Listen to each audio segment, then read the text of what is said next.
kooxda kubadda cagta dekedaha ayaa sanadkan ku guuleysatay horyaalka dalkeena Soomaaliya ayaa markaasi ka qayb gali doonta tartanka lagu magacaabo CAF Champions League oo sanadkan markaasi noqotay inay u soo baxday kooxda dekedaha oo ku guuleysatay horyaalka dalkeena Soomaaliya. Shalay ayay ka ambabaxeen magaalada Muqdisho iyagoo ku sii jeeda dalka Tanzania, waxaana la filayaa in maanta si weyn loogu soo dhaweeyo magaalada Dar es Salaam ee dalka Tanzania, waxaana kulan ciyaareedkooda koowaad ciyaari doonaan 16 bishan kulanka koowaad waxay la ciyaari doonaan kooxda lagu magacaabo AS Arta oo lugta koowaad tartankan CAF Champions League oo markaasi yahay kulan ciyaareedkiisii koowaad, waxaana la filayaa in kooxdan ay diyaar garow xoogan u galaan kulamada soo socda, iyagoona la filayo in isbedelkooda markaasi noqon doona kooxda inay guulo ka keento. Waxay hore kooxda dekada uga qayb gashay tartamada qaaradda Afrika iyagoona ka keentay guulo waaweyn, ayaa tartankan la sugayaa in mar kale guulo kale oo lagu farxo ay ka keento kooxda, iyadoona horey dhowr jeer tartankan kaga qayb gashay. waxaan la filayaa in kooxda Soomaaliya ee ka socota sanadkan dardar xoogan ay markaasi la yimaadaan, iyagoona la xifaaltami doona dhigooda kooxaha kale ee ka soo jeeda qaaradda Afrika oo tartankan uu yahay mid aad u xamaasad badan. Haddii aan eegno dhanka degmooyinka gobolka Banaadir, xalay ayaa degmada Yaaqshiid soo dhaweyn weyn u sameysay macalinka cusub kooxda uu leelin doono Macalin Cabbaas oo ka mid ah macallimiinta sida weyn looga dhex yaqaano magaalada Muqdisho iyo gobolka Banaadir iyo guud ahaan dalka Soomaaliya. waxa uuna qayb ka ahaa tartamada oo idil oo kooxaha uu soo leeliyay oo guulo waaweyn gaarsiiyay. haddii ay ahaan lahayd kooxda markaasi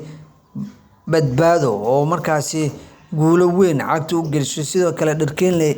ayuu markaa guul u gaarsiiyay iyo tartamo kale oo aad u fara badan. waxaan la filayaa in sanadkan uu qayb ka noqdo kooxaha leelin doona tartankan gobolka Banaadir degmada Yaaqshiid. xalay soo dhaweyn weyn ayayna u sameysay maamulkaasi, waxaa la filayaa in kooxdan kula guuleysto tartanka dhawaan ay ciyaari doonaan.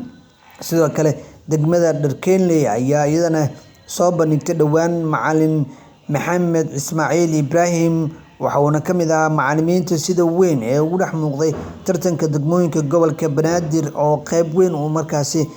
ka qaatay xilli ciyaareedkan oo la filayo in isbedel weyn uu ka gaaro tartankan. waxaan la filayaa macallimiin kale in ay markaasi ka soo muuqdaan tartanka. kooxda markaasi degmada Shibis ciyaartooydooda ka hooseyso da'da 17 jirada uu hogaamiyay daaficii hore kooxda dekedaha Sida Cali Bana ayaa kooxdiisa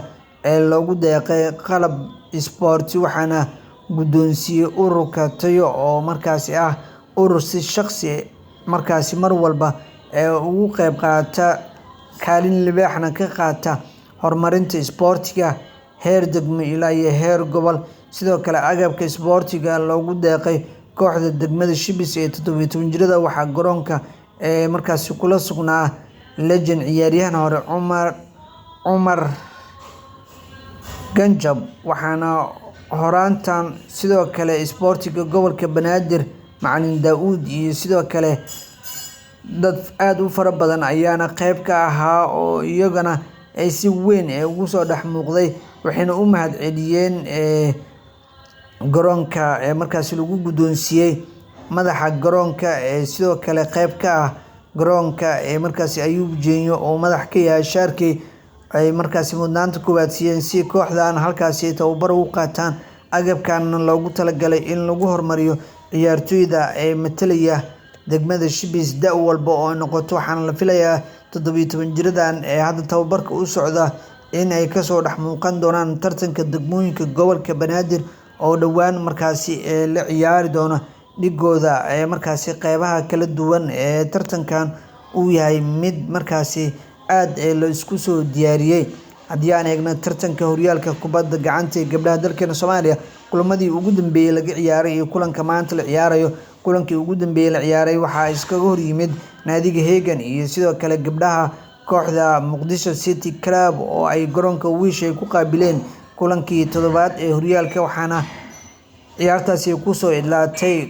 27 iyo sidoo kale 11 oo guusha ay ku raacdeen gabdhaha booliska Soomaaliyeed ee naadiga Hegan, waxaana la filayaa in kooxdan ay mar kale dib ugu soo laabato wadada guusha iyadoona hal kulan oo kaliya laga adkaaday, waxaana ka adkaaday dhigooda Horseed. waxaa la filayaa in markaas isbedel weyn ay sameeyaan kooxda talaadada soo socda ayay iska hor imaan doonaan Hegan iyo sidoo kale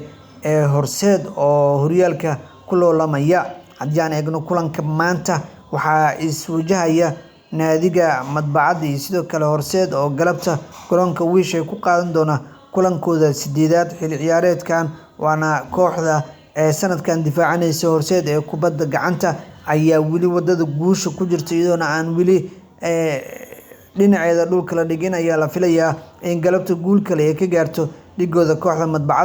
Madbacadda ee dhammaan kulamada ciyaartay oo markaasi tartankan wax guula maysan gaarin, dhibco la'aan ayay ku ciyaareysaa kooxda. waxaan la filayaa in galabta ay markaasi raadiyaan guushooda oo la filayo in guushooda koowaad haddii ay noqoto isbedel weyn ay sameyn doonaan tartankan ee aadka u xiisaha badan oo la filayo in markaasi talaadada soo socota go'aankiisa laga gaari doono haddii Hegan ay badiso oo ay noqon doono kulan dheeri ah oo lagu kala saari doono kooxaha. sidoo kalena dhibcaha iyo goolasha ayaa markaa la qiimeyn doonaa. haddii ay dhibcaha iyo goolasha isku dhibco noqdaan markaas waxaa la aadi doonaa dhanka markaasi dhibca